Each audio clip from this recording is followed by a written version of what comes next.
Sábado, dia 28 de janeiro, às 23 horas, início do primeiro jejum dos meus projetos de conquistas para 2012.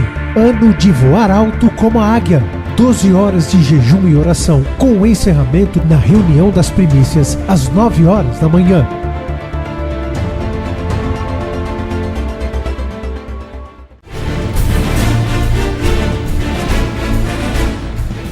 Estão ligadas as nossas vitórias? Você pega o Espírito. Que Espírito é esse? E é mesmo, diga, eu bebo do Espírito. Da palavra profética. Para 2012. Mas os que esperam no Senhor renovarão as suas forças. Subirão com asas, como águias. Correrão e não se cansarão.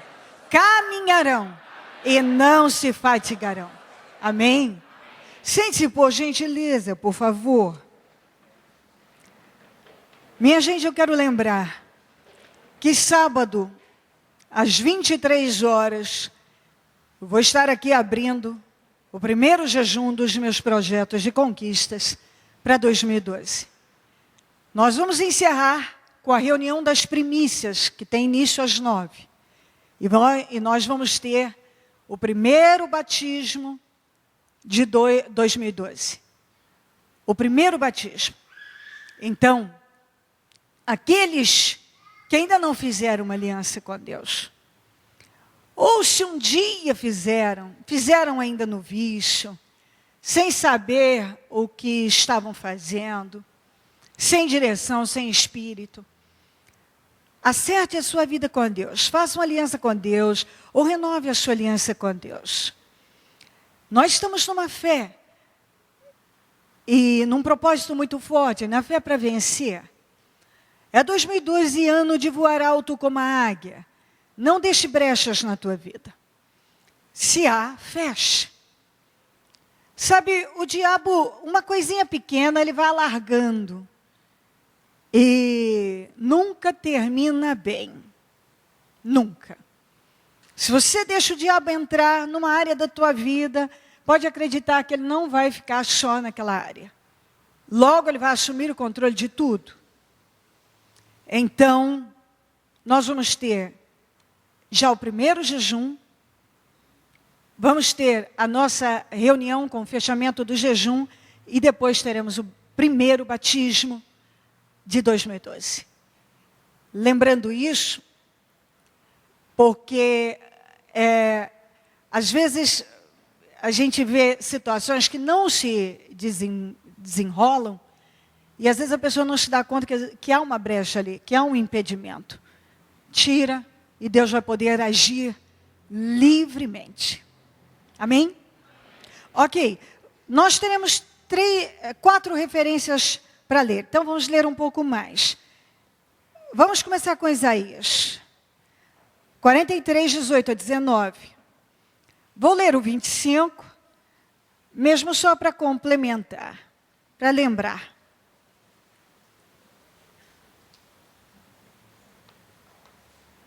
Isaías 43. Como eu já disse em outras vezes, eu amo esta palavra e prego, falaria sobre ela todos os dias, ainda teria assunto.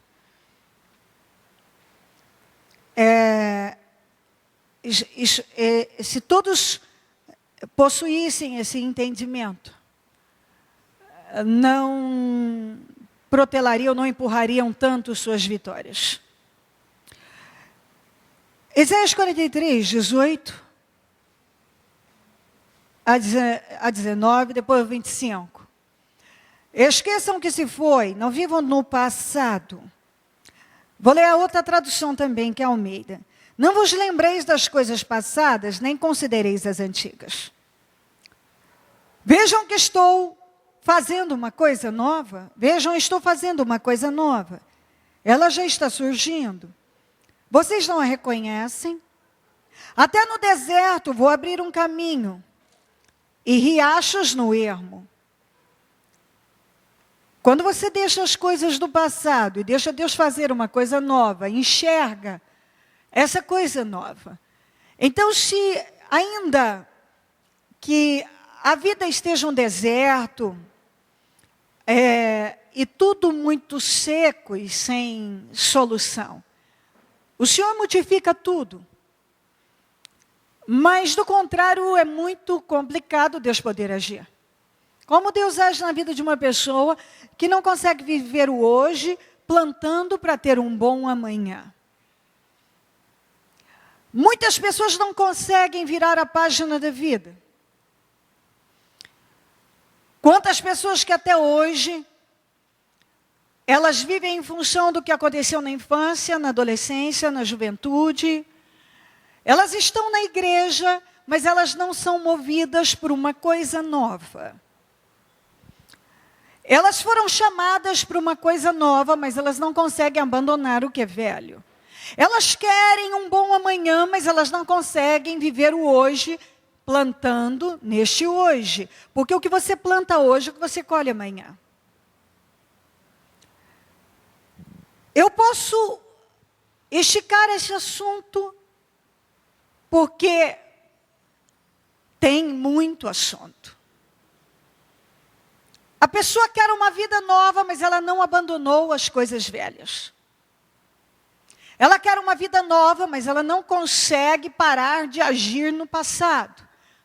Com as mesmas coisas, o mesmo estilo de vida, a mesma visão.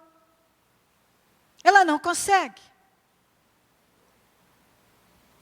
Jesus não teria conseguido jamais assumir a condição de servo, estar aqui na condição humana, se ele não tivesse se esvaziado.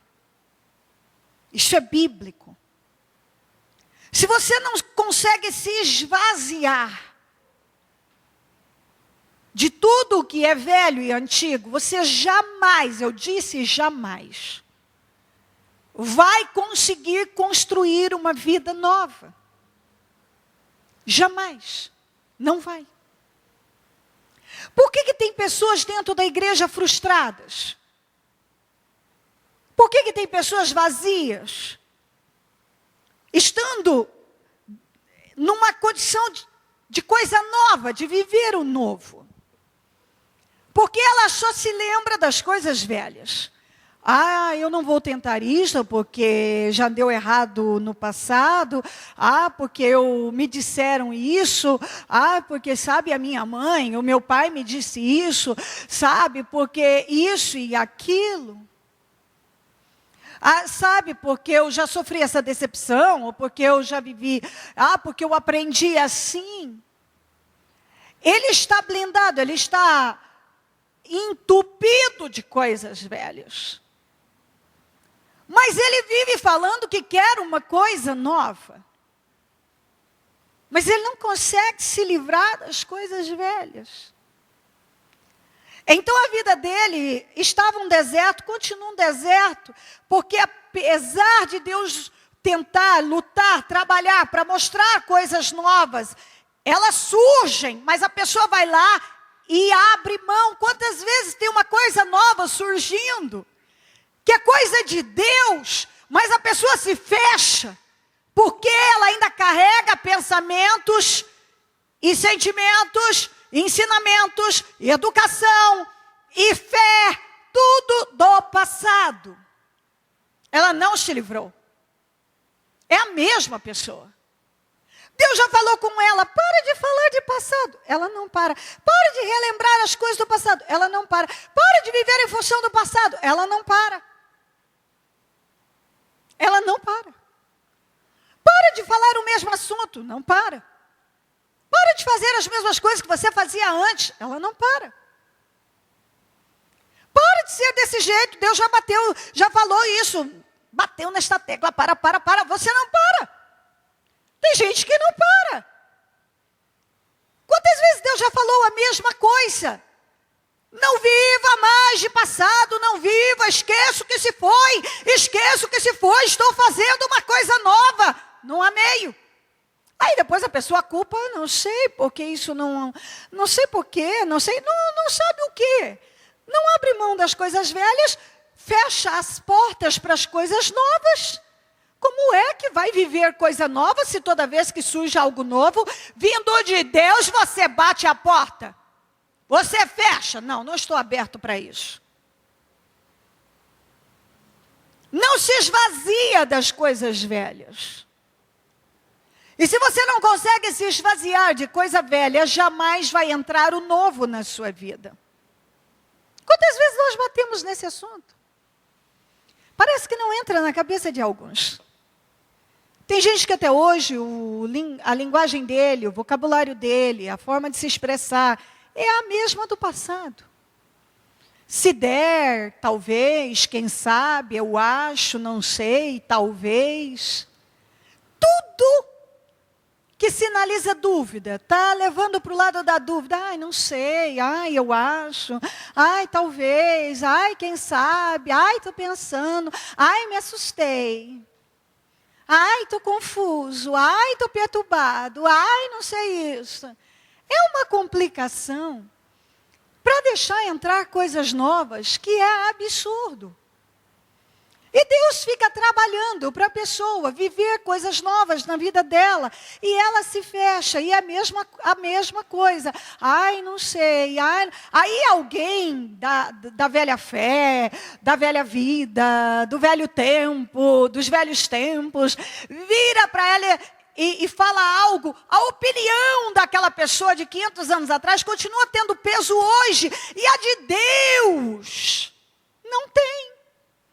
A opinião de quem que tem influência? Quem tem influência? Ai, o fulano que me falou isso, Beltrano, e não sei quem. E ele falou isso para mim. Ai, porque eu ouvi isso na infância, eu ouvi isso na coisa. E Deus está dando uma direção de coisa nova, de vida nova. Não deixa entrar.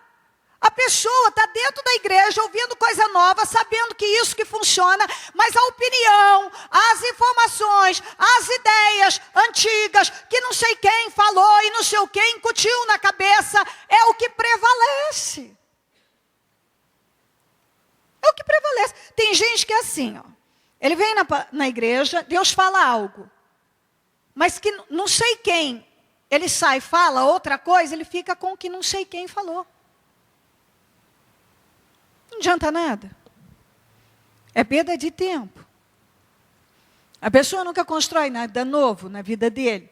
Ou constrói uma coisa aqui, outra lá, mas nunca algo completo. Tem medo de investir naquilo, de se lançar de verdade, naquilo que Deus está propondo a ela. E aí é onde a pessoa vive uma vida dividida. E em Deus não funciona, porque a própria palavra diz que reino dividido não subsiste. Um reino dividido não pode permanecer. Não pode. Ou você está realmente totalmente unido com Deus, ou você não está. Ou você não está. Sabe, eu me lembro, na minha vida, Deus queria fazer algo novo na minha vida. E eu me lembro, a minha mãe sempre foi uma pessoa emocional. Eu tenho milhões de elogios para levantar e declarar a ela. Mas a visão de vida dela não era o que Deus tinha para mim. E muitas vezes Deus estava me dirigindo a algo, e a minha mãe, houve uma época que a palavra dela era lei na minha vida. Eu amei tanto ela. E ela falava, e eu podia ter uma ideia, mas ela vinha, ela falava, e eu sempre fui uma pessoa que teve uma postura até firme, mas a minha mãe sempre teve muita influência, por muitos anos. E Deus foi trabalhando isso comigo. Ele queria fazer algo grande na minha vida e novo, mas a minha mãe tinha tantas opiniões. E eu não conseguia ver que as opiniões dela eram mais voltadas para o emocional, para o lado emocional, e não uma orientação vinda de Deus. E eu tive que entender muito bem isso. E eu me lembro de uma vez, então, que a minha mãe decidiu se mudar para um determinado lugar, e aquilo para mim parecia que era o fim. E eu pedi tanto a ela para não ir, eu sentia que aquilo não era bom para ela, e eu não queria que ela fosse, eu queria que ela ficasse. Mas não havia meio, ela foi. E realmente não foi bom para ela, mas foi bom para mim. Não era bom para ela mesmo. Mas Deus tinha um propósito naquilo para ensiná-la sobre aquilo, que ela era cabeça dura naquilo, e para me libertar. Porque quando ela foi, eu sofri uma libertação ali, naquele dia, quando eu vi ela entrando e indo. Naquele dia eu sofri, porque eu tinha pedido tanto, e eu vi um lado dela egoísta, que até então não tinha conseguido, ou se tinha visto, não queria ver, né? Não queria enxergar. Talvez até já tivesse visto sim, mas não queria admitir. E quando eu vi ela indo, eu vi aquele lado egoísta, ela pensou só nela, naquele momento. E foi uma libertação que eu sofri. E acabou, ali acabou. Acabou qualquer tipo de influência. Eu precisava daquele corte. E Deus deu. E foi bom demais para mim. Foi bom demais. Eu me lembro que quando ela voltou, que não deu certo, ela achou que ela ia encontrar a mesma pessoa. E quando ela encontrou outra pessoa, ela não gostou, naturalmente. Claro que não. Eu já tinha algo bem definido. Aí sim, eu parei e ouvi. É isso que eu tenho com você. E eu decidi que seria daquele jeito. E quando eu entendo uma coisa e eu decido, só Deus para me tirar da cabeça. Não tem ser humano na face da terra que me tira. Se algo entrar na minha cabeça, se Deus me dá uma direção naquilo, aí já deu. Acabou. E quando ela voltou, já não era mais. E eu deixei isso bem claro. Chega. Chega de manipulação, chega de ser dirigida dessa maneira. Não era mais, nada de forma emocional. Deus não queria isso. De jeito nenhum. Deus não queria. E eu dei lugar a coisas maiores. Quando eu estava para vir para São Paulo, isso é uma coisa que a gente tem que saber na vida. Tem coisa que chega a hora de mudar, e são mudanças radicais. Eu falei de uma influência. Mas quando chega a hora de você sair de uma situação, de um lugar, e dar uma guinada na vida. Deus colocou no meu coração que era hora de eu sair. Aquilo era uma coisa que não tinha explicação. Como assim? Mais de 20 anos no mesmo lugar, eu tinha construído toda uma vida. Tudo que eu conhecia ali. Quanto de investimento, de renúncia nas igrejas que eu tinha levantado naquele interior. E sempre trabalhando pesado. Teve época de que eu me desdobrei de São José do Rio Preto a Presidente Prudente, ficava metade da semana lá, metade da semana em Rio Preto, metade em Prudente, para levantar a igreja de Prudente, que um pastor fez besteira lá e me aniquilou com a imagem da igreja, e só eu podia erguê-la, naquele momento. E eu me desdobrei nos dois, eram 200 quilômetros, e que eu vivia na estrada. Sábado eu pegava a estrada para Prudente, domingo fazia a reunião lá, ficava na segunda, fazia a reunião lá na segunda, saía na madrugada de segunda, chegava de madrugada na terça em São José do Rio Preto, ficava lá até na quarta, da quarta ia para Prudente, e assim era a vida. Correndo para erguer. E graças a Deus, em 30 dias, menos de 40 dias, eu já tinha obtido o resultado que eu precisava de volta. Reergui a igreja e a credibilidade dela. Naquele momento, quando houve toda aquela situação, a melhor saída seria até fechar as portas. Mas quando você não tem medo de desafio, eu disse, eu sou capaz. Na época eu ouvi dizer, como você vai conseguir conciliar as duas situações, duas cidades e todas as demais igrejas, e estar em duas igrejas e controlar as outras, e programa, e TV, e etc.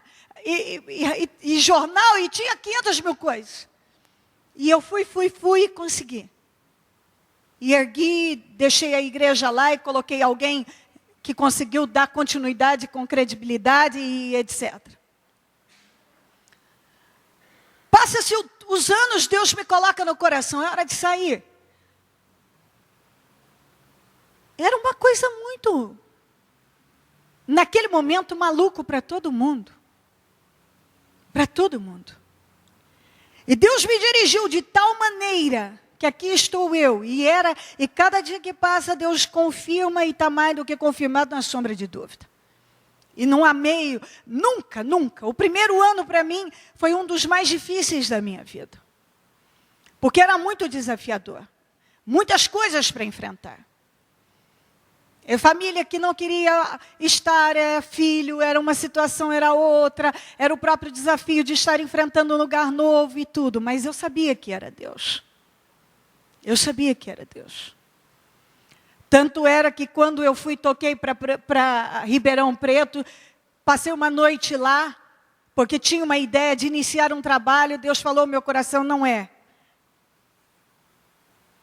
Eu falei, toque para Campinas. Quando eu estava chegando perto de Campinas, Deus falou no meu coração, não é, toque para São Paulo. Meu irmão que estava comigo falou para mim, mas é melhor você tentar aqui em Campinas mesmo. Não é aqui. Mas nós vamos para onde em São Paulo? Eu falei, para Celso Garcia. Eu nem sabia. Ele falou, eu estive lá esses dias e olhei um monte de prédio, não tinha nenhum. Eu falei, toque para lá. Eu vim à noite mesmo. Aí fui procurar um hotel, quando amanheceu o dia, ele disse, para onde vamos? Falei, para Celso Garcia. Quando eu passo aqui, eu encontro a porta desse prédio aberto, mas estava muito pichado e parecia que ele era velho. E era algo muito destruído. Eu falei, dá o retorno, volta, eu quero aquele prédio.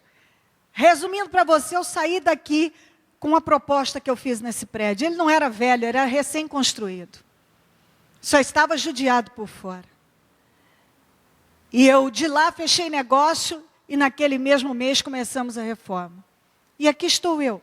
Era uma mudança muito radical. Mas Deus tinha esse plano.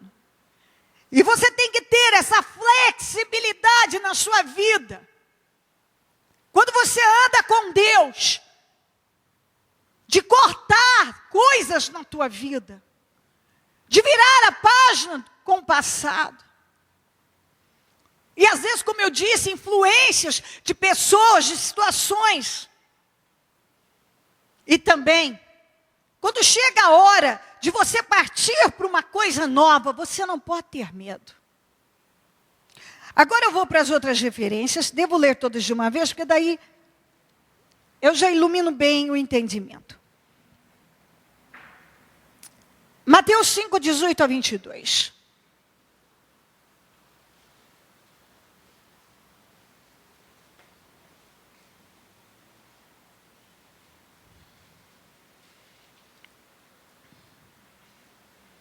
Andando à beira do mar da Galileia, Jesus viu, me desculpe, é Mateus 4, eu sempre faço isso, mas sabe porque eu olho o 5 embaixo, eu olho o número de baixo, é 4, 18 a 22.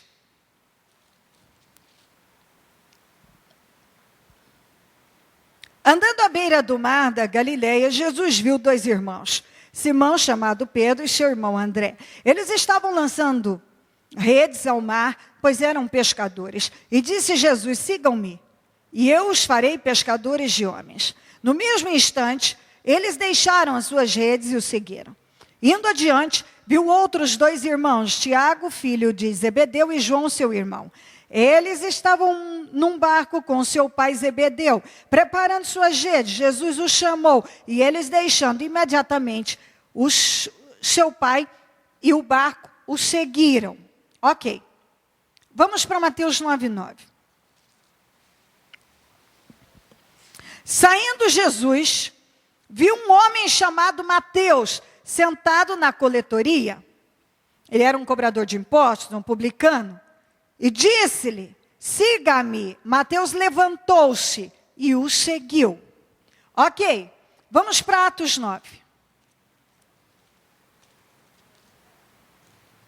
Agora vamos ler um pouco mais, do 1 ao 22. Enquanto isso, Saulo ainda respirava. ameaças de morte contra os discípulos do Senhor. Dirigindo-se ao sumo sacerdote, pediu-lhe cartas para as sinagogas de Damasco, de maneira que, caso encontrasse ali homens ou mulheres que pertencessem ao caminho, pudesse levá-los presos para Jerusalém. Em sua viagem, quando se aproximava de Damasco, de repente brilhou ao seu redor uma luz vinda do céu. Ele caiu por terra e ouviu uma voz que lhe dizia: Saulo, Saulo, por que você me persegue? Saulo perguntou: quem és tu, Senhor? Ele respondeu: eu sou Jesus, a quem você persegue. Levante-se, entre na cidade, alguém lhe dirá o que você deve fazer. Os homens que viajavam com Saulo pararam emudecidos, ouviam a voz, mas não viam ninguém. Saulo levantou-se do chão e, abrindo os olhos, não conseguia ver nada. E os homens o levaram pela mão até Damasco. Por 3 dias ele esteve cego, não comeu nem bebeu. Em Damasco havia um discípulo chamado Ananias. O Senhor o chamou numa visão. Ananias, eis-me aqui, Senhor, respondeu ele. O Senhor lhe disse: vá à casa de Judas, na rua chamada direita, e pergunte por um homem de Tarso chamado Saulo. Ele está orando. Numa visão, viu um homem chamado Ananias chegar e impor-lhe as mãos para que voltasse a ver. Respondeu Ananias: Senhor, tenho ouvido muita coisa a respeito desse homem e de todo o mal que ele tem feito aos teus santos em Jerusalém. Ele chegou aqui com autorização dos chefes dos sacerdotes para prender todos os que invocam teu nome. Mas o Senhor disse a Ananias: vá, este homem é meu instrumento escolhido para levar o meu nome perante os gentios e seus reis, e perante o povo de Israel. Mostrarei a ele o quanto deve sofrer pelo meu nome. Então Ananias entrou na casa, pôs as mãos sobre Saulo e disse: irmão Saulo, o Senhor Jesus lhe apareceu no caminho, por onde você vinha, enviou-me para que você volte a ver e seja cheio do Espírito Santo. Imediatamente algo como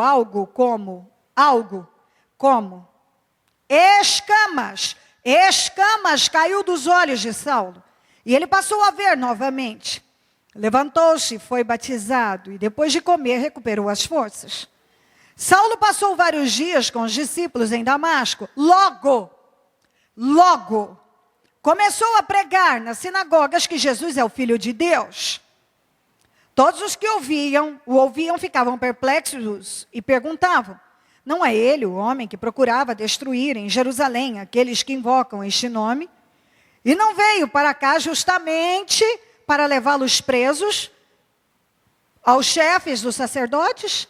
Todavia Saulo se fortalecia cada vez mais e confundia os judeus que viviam em Damasco, demonstrando que Jesus é o Cristo.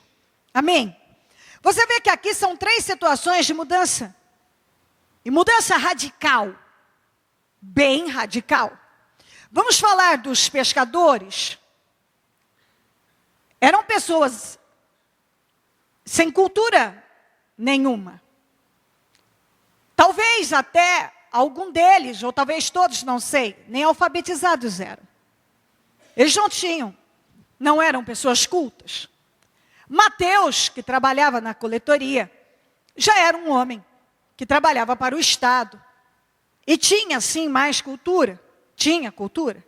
Mas Paulo é aquela pessoa, um poliglota, com formação acadêmica. Um homem com um cargo elevadíssimo. Um homem que trabalhava para o Estado, para o governo. E para o governo romano. Ele era judeu, mas ele tinha cidadania romana. Um homem importante no mundo, um homem reverenciado. Então vemos 3 situações. Aquelas pessoas mais simples, que alguém poderia dizer: bom, é que eles não pensaram muito bem, não tinham muito raciocínio do que estavam fazendo. Bom, eles não tinham cultura, então por isso fizeram isso. viraram as costas para o que estavam fazendo e etc. Bom, mas aí nós vamos para Mateus, que já trabalhava na coletoria, era um homem que cobrava impostos e até considerado como corrupto, tinha uma má fama. E vemos o Saulo, que depois foi transformado em Paulo, Deus trocou o seu nome, que era um homem de grande formação, um homem de muita inteligência, um homem que foi formado pelos melhores e maiores mestres da época. Quando se fala de Gamaliel, se está falando de um mestre, de um grande mestre da época. E a Bíblia diz que ele foi formado aos pés dele. Era um homem de grande cultura. Falava vários idiomas e etc. E em todas essas três situações, eles foram chamados pelo Senhor para uma mudança radical na vida. E todos ouviram de imediato.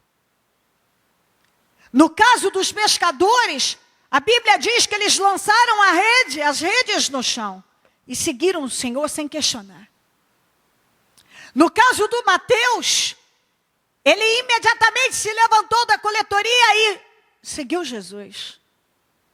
Parou o que estava fazendo. E no caso de Saulo, a Bíblia diz que ele respirava morte. Ele respirava ameaças de morte contra os discípulos.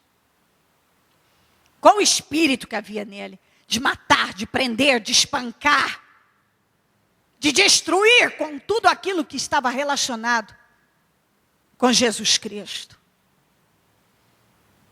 E de repente o Senhor o chama.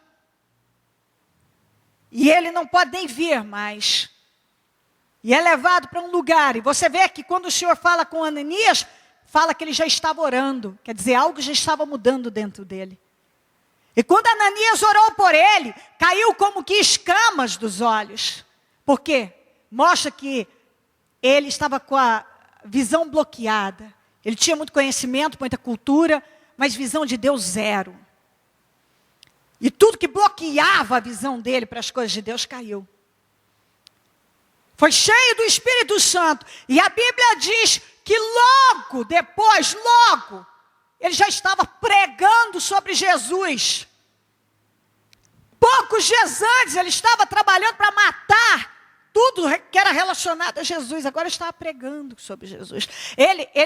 As pessoas ficaram todas sem entender. Até porque ele estava pregando em Damasco. E ele tinha ido exatamente para pegar cartas de permissão dos religiosos nas sinagogas, para prender, para levar, para matar, para espancar, como no caso de Estevão. Ele estava lá, no apedrejamento dele, na morte dele.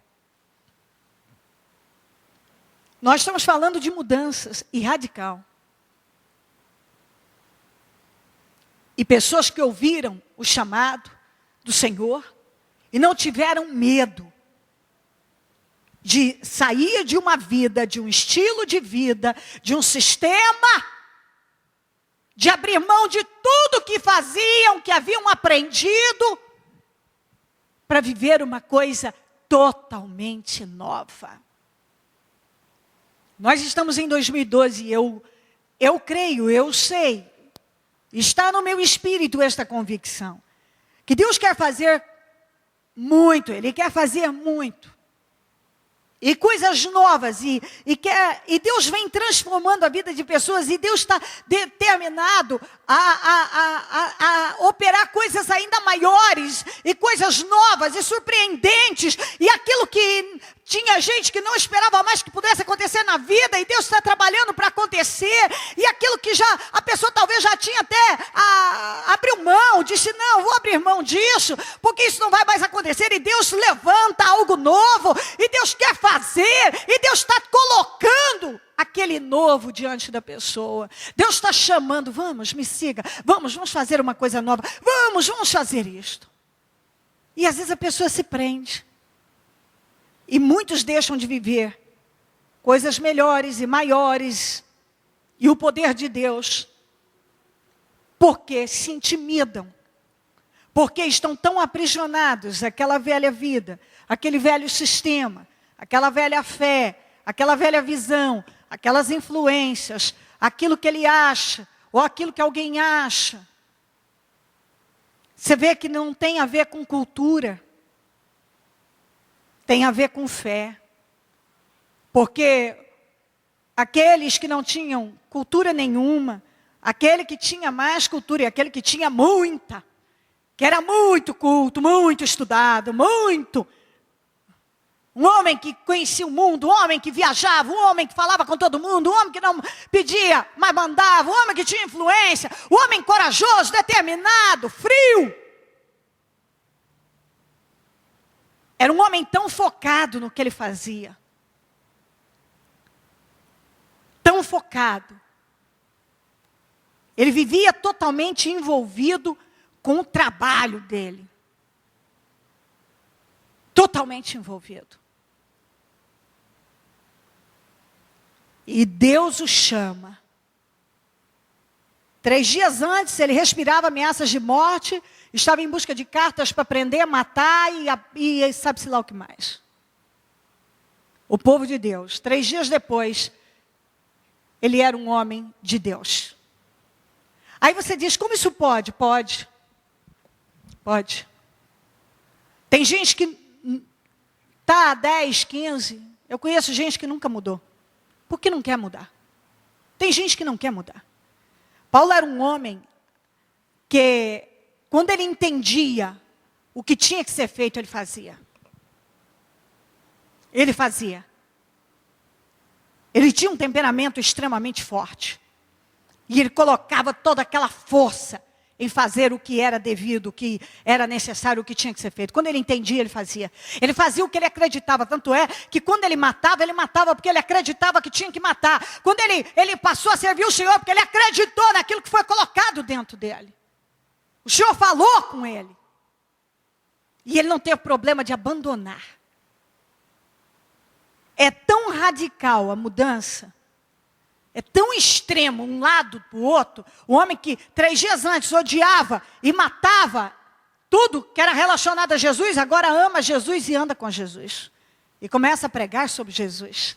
Você vê que quando uma pessoa quer mudar, quando uma pessoa está determinada, quando uma pessoa está determinada a mudar, ela muda. Mas também quando ela não quer mudar, não tem quem a faça mudar. Um exemplo é Saul. Saul, por mais que Deus lutou com ele, ele não queria. Não queria e só piorou. De endemoniado, possesso, procurou feiticeira, de feiticeira se suicidou. E era um homem que um dia foi cheio do Espírito Santo. Mas não quis. Quando ele se perdeu, não quis mudar e não voltou nunca mais. Então, quando não quer, foi dado a mim e a você o livre-arbítrio. Livre-arbítrio é livre escolha. Você pode escolher. Você pode escolher. E se você escolhe fazer a vontade de Deus, e não a vontade do fulano, do cicrano, ou isso, aquilo, você escolhe a vontade de Deus, nem olhar, mas isso é muito radical, essa mudança é muito radical. Parar com isso, abandonar isso, mudar isso é muito radical. Se Deus está colocando diante de você, por que terá medo? Por que vai ter medo? Por que se intimidar? Por quê? Eu me lembro que quando Deus colocou no meu coração que eu tinha que sair, ninguém entendia isso. Foi quando Deus também colocou no meu coração, faça 40 dias de jejum. Quando eu falava, eu recebi até notícias de alguém que tinha falado com um médico que eu não sei por que foi fazer isso, eu sou uma pessoa extremamente reservada. Mas alguém da minha família me pega, me faz isso e alguém diz, se ela ficar, a partir do momento que não tiver mais gordura, começa a comer o músculo e isso começa a pegar no coração e ela pode morrer. Eu disse, que coisa absurda. A minha mãe, para começar novamente, por favor, não faça isso. Eu ouvi alguém dizer que você pode morrer do coração. Eu disse, escuta, eu ando com Deus, e Deus colocou no meu coração, e eu vou fazer. E não quero mais falar do assunto. Eu decidi que vou fazer e acabou.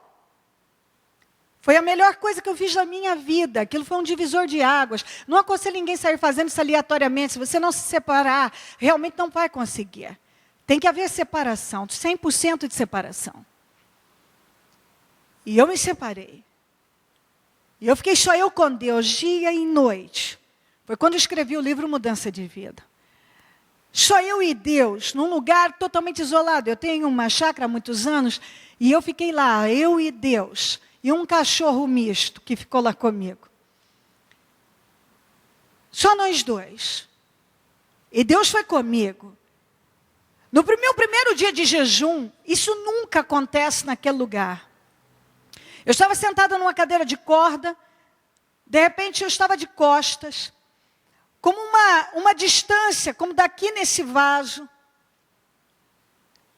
vinha uma jararaca, que nessa distância curta, estava para dar um bote no meu calcanhar. Isso não acontece lá, primeiro dia, no cimentado. Como é que ela sai? É tudo limpo. E ainda vem num gramado limpo. E vem num cimentado, onde eu estou, na área de movimento. Eu sozinha. Deus me impulsiona a olhar. Eu levantei, corri com tanta autoridade e coragem no meu primeiro dia de jejum. Achei o primeiro, uma pá que estava ali, pá na cabeça dela. Acabou. Matei. Eu matei uma jararaca e me senti orgulhosa. Matei uma cobra. Que estava ali, foi colocada pelo capeta no meu primeiro dia de jejum. Foi uma experiência. Ninguém acreditava como pode. Lá nós nunca encontramos cobras. Porque é um lugar muito limpo. Ainda mais uma jararaca. Nunca, não lembramos de ter encontrado cobras assim. Já encontramos, mas não ali naquele lugar, daquela maneira, não há dúvida. Foi enviada pelo mal. Eu estava sentado numa cadeira de cordas, de costas para o rio, e com a Bíblia na mão. E o Senhor me deu aquele impulso para olhar. Quando eu olho, elas estavam bem perto. E eu consegui levantar, e ela já estava pronta para dar o bote. Matei a cobra. Fiz os meus 41 dias, porque quando eu fui embora era com 40 dias, e eu ainda cheguei em casa e acabei entregando completando 41 dias. Deus me mudou a minha visão. A minha visão de Deus, a minha visão das coisas, eu tive uma amplitude muito grande, um nível de sabedoria, de conhecimento, que Deus me deu naquela separação. Era fundamental que aquilo acontecesse. Mas naquele momento, parecia uma loucura. Quando foi para eu vir para cá, outra loucura. Sempre é isso, meu Deus, isso é uma loucura, não pode fazer isto, como assim? Quando você é guiado por Deus, você tem que ser guiado por Deus. Por Deus. Será que o Zebedeu, quando viu os filhos dele jogando as redes, e disse, pai, estamos indo. A Bíblia nem diz que disseram, mas certamente devem ter dito, pai, estamos indo. Você que não olhou e disse, que isso? Como? Como assim? E eles seguiram Jesus. Eles seguiram Jesus. E o Mateus, como assim? Levanta da coletoria e abandona o seu trabalho e segue Jesus. E Paulo, que mais tarde disse que tudo aquilo que ele tinha, ele tratou como esterco, ele simplesmente se esvaziou e abandonou tudo. E aceitou o chamado. Sabe, por favor, isso é muito complexo, abra na tua vida. Se Deus está te chamando para uma vida nova, para uma visão nova, para um entendimento, para construir uma vida nova, não tenha medo. Se algo novo vai colocar diante de você, não tenha medo. Não tenha medo. Não tenha medo. Eu posso voltar alguns anos atrás e dar tantos exemplos. Como um dia estava eu orando, eram umas 3 da madrugada, e Deus colocou no meu coração, falou, eu senti aquilo, que era para nós iniciarmos. Aliás, eu ouvi Deus falar assim comigo. Vocês vão abrir uma empresa e dentro de 30 dias ela vai estar aberta. Foi exatamente assim que eu ouvi. Eu me levantei e falei, como, Senhor? Como, Senhor? E aí começou um processo. E verdade, Deus criou meios de tal maneira que 30 dias depois eu estava com aquele negócio aberto. Foi uma coisa assim, uma mudança tão rápida, tão poderosa, tão poderosa. Foi algo muito radical. E ali eu construí e realizei muitos sonhos. Era tudo muito desafiador. E poderia passar horas contando de situações que a gente, quando é colocada diante da gente, você tem que acreditar. E ainda que pareça radical, meu Deus, é grande demais, ou é difícil demais, é diferente demais. É tudo muito diferente. Não se intimide. No caso de Paulo, para quem respirava ameaças de morte contra o povo de Deus, 3 dias depois, estava sendo cheio do Espírito Santo. Logo depois, alguns dias depois, estava já falando sobre Jesus. Você vê que quando uma pessoa aceita o chamado, aceita a direção que Deus dá a ela, quando uma pessoa decide viver sem medo aquilo que Deus está colocando diante dela, ela é abençoada. Isso vale para você quando Deus chega num ponto. Às vezes uma pessoa que insiste num relacionamento que não vem de Deus, não é bênção. Não tenha medo, corte. Mas quantas vezes Deus coloca também algo que é uma bênção e a pessoa fica cheia de dedos? Porque de repente ela tinha uma expectativa e de repente aparece uma coisa diferente. Quando uma coisa vem de Deus é sempre bênção. Uma porta que Deus abre e a pessoa fica às vezes toda cheia de dedos com aquilo. E assim por diante, cada um leva para a sua vida, na área, na situação que entende, peça discernimento ao Espírito. Se ainda há escamas nos teus olhos, essa oração eu faço sempre, é no programa, é na igreja. Senhor, tira as escamas dos olhos, porque muitas pessoas estão há anos dentro de igreja e ainda estão cheias de escamas nos olhos. Elas não conseguem ver, ter visão de Deus, ter entendimento de Deus. Não, poderiam estar vivendo coisas muito maiores e superiores em Deus, mas não vivem, porque estão sempre cheias de medos e incômodo, e sempre a mesma coisa. Ai, imagina se Paulo com frescura dissesse, eu estou assustado com tanta mudança, eu não sei, eu estou confuso, eu estou confuso, é muita mudança para mim. Eu não vejo Paulo com frescura e ladainha. Eu vejo Paulo abraçando a sua nova vida em Deus e seguindo. Não tem. Em Deus não há confusão. Não há confusão. Quando Deus colocou no meu coração de vir para cá, não havia confusão. Eu sabia que era algo muito inusitado, era inusitado, era estranho, mas eu sabia que Deus estava naquilo e acabou. Acabou, o que eu tenho que fazer, eu vou fazer. E eu sou rápida também. Quando Deus colocou no meu coração, foi já. Já comecei a pegar a estrada. É já, não tem conversa.